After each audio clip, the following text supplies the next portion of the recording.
what you are about to hear changed the way I understand history forever. There is a city that was razed to the ground, its walls torn down, its temple looted, its people chained and dragged thousands of miles away, and all of that was done by a single man. A man who believed himself to be a god.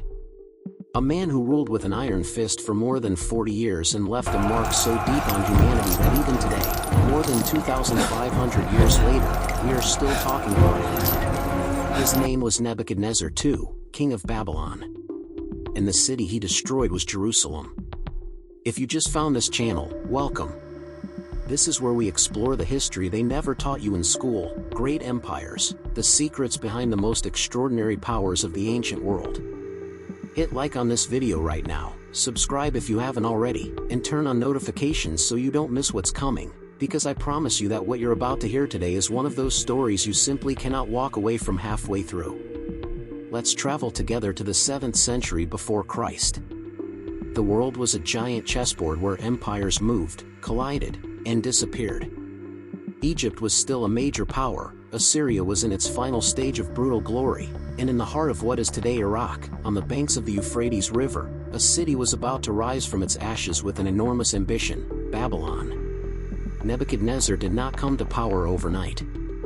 He was the son of Nabopolassar, the man who had achieved something that seemed impossible, defeating the Assyrians. Nabopolassar had founded the Neo-Babylonian Empire, and when he died in 605 BC, his son inherited not only the throne but also a perfectly oiled war machine, an army hungry for conquest, and the ambition to turn Babylon into the center of the known world. But to understand why Nebuchadnezzar marched all the way to Jerusalem, you first need to understand the geopolitical context of the time. In that world, small kingdoms like Judah were like pieces in a game they did not control. They were trapped between giants. To the southwest, Egypt. To the north and east, Babylon. And for decades, Judah had been forced to dance to whatever rhythm the stronger powers imposed, paying tributes, shifting alliances, just trying to survive. The problem was that some kings of Judah believed they could play both sides. That they could receive Egypt's support while pretending loyalty to Babylon. In the ancient world, that was essentially signing your own death warrant. Nebuchadnezzar's first siege of Jerusalem happened in 605 BC. It was not a total destruction, it was more of a warning. A show of force. The Babylonians took hostages from the Jewish elite, young men from noble families who would be educated in Babylon and serve as a guarantee of Judah's loyalty. Among those young men was one whose name you know, even if you don't connect it to this moment in history, Daniel. Yes, that Daniel. The one with the lions. But the warning wasn't enough. King Jehoiakim, who was ruling Judah at the time, decided to rebel.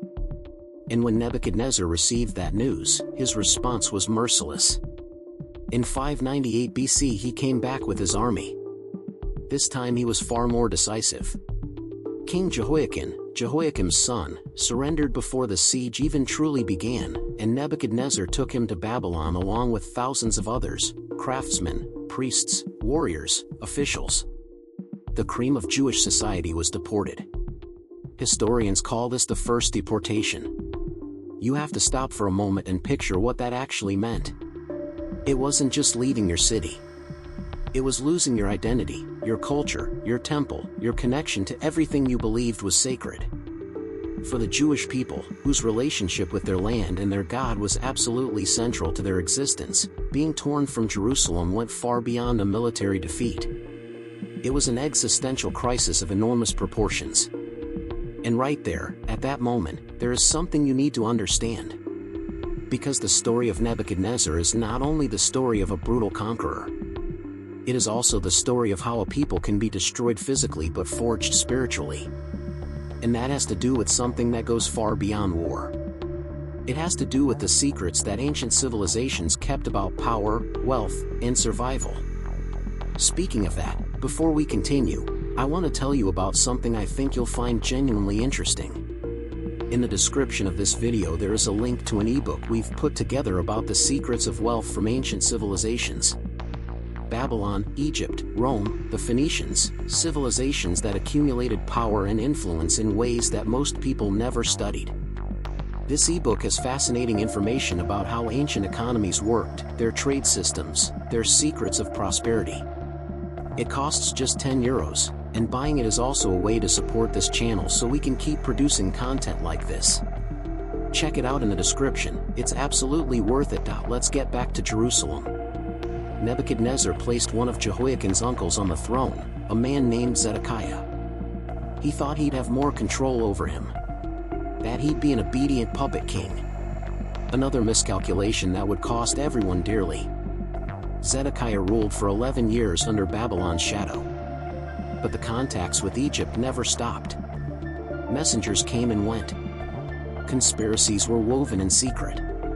And in a moment that can only be described as a combination of courage and madness, Zedekiah openly rebelled. He stopped paying tribute. He actively sought the Egyptian alliance. He declared himself, in practice, an enemy of Babylon. Nebuchadnezzar's response this time was not a warning. It was a sentence. In 589 BC, the Babylonian army marched toward Judah. They were not coming to negotiate. They were coming to finish what they had started. The siege of Jerusalem began and lasted approximately 18 months. 18 months. Think about that. A year and a half with the walls surrounded, no way out, no food coming in, hunger decimating the population, disease spreading without control. The ancient sources, both biblical and the Babylonian records archaeologists have uncovered, are brutal in their description of that period. The famine reached extremes that the modern mind recoils from imagining. The city held out longer than anyone expected, but it was a resistance doomed from the start. And there is something worth highlighting here, something historians have analyzed in great detail. Jerusalem was not an easy city to take. It was built on hills, had solid walls, and was naturally defensible. But the Babylonian army was an absolutely sophisticated war machine for its time. They had military engineers, assault ramps, wall-breaking equipment. They were not disorganized hordes. They were the equivalent, in terms of military capability, of a modern superpower. Tell us in the comments, did you know anything about the siege of Jerusalem before watching this video? What part of this story impresses you the most? We love reading what you all think, and those comments also help the channel enormously. Finally, in the summer of 587 or 586 BC, the walls gave way. The Babylonians entered the city. And what followed is one of the most documented and most traumatic episodes in all of ancient Near Eastern history. Zedekiah tried to flee. He escaped at night with his soldiers, trying to make it east. But the Babylonians pursued him, caught up with him near Jericho, on the plains of the Jordan. They captured him. They brought him before Nebuchadnezzar, who was at his headquarters in Riblah, to the north. And Nebuchadnezzar, in an act of perfectly calculated cruelty so that the king of Judah would never forget this moment, ordered the execution of Zedekiah's sons before his eyes. That would be the last thing he would ever see. And then they put out his eyes. They chained him. They took him to Babylon, where he would die in prison. The message was absolutely clear: this is what happens to those who rebel against Babylon. But the most devastating part wasn't even that. It was what they did to the city. The Babylonian general Nebuzaradan received Nebuchadnezzar's orders and carried them out with terrifying precision.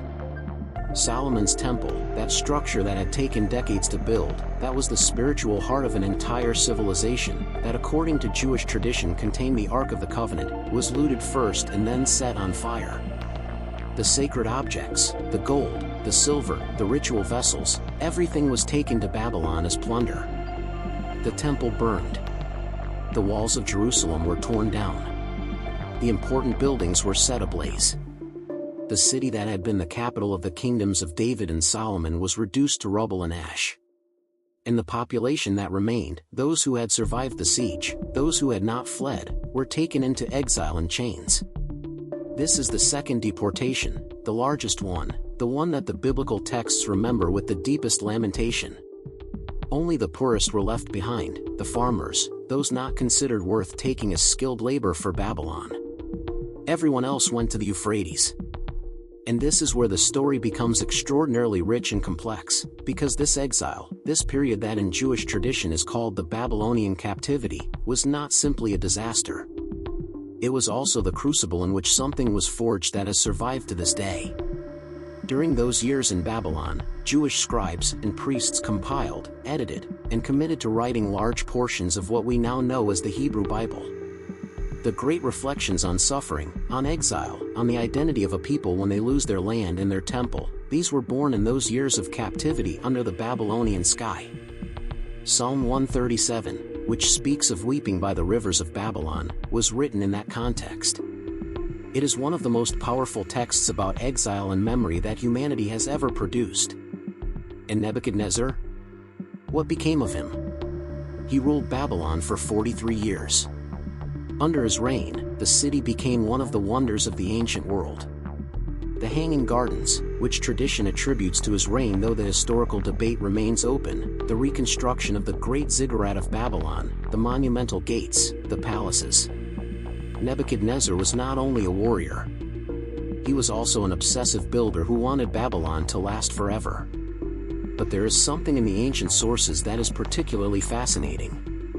Both the biblical texts and some Babylonian clay tablets reference a period toward the end of his reign in which Nebuchadnezzar appears to have suffered some form of severe mental breakdown.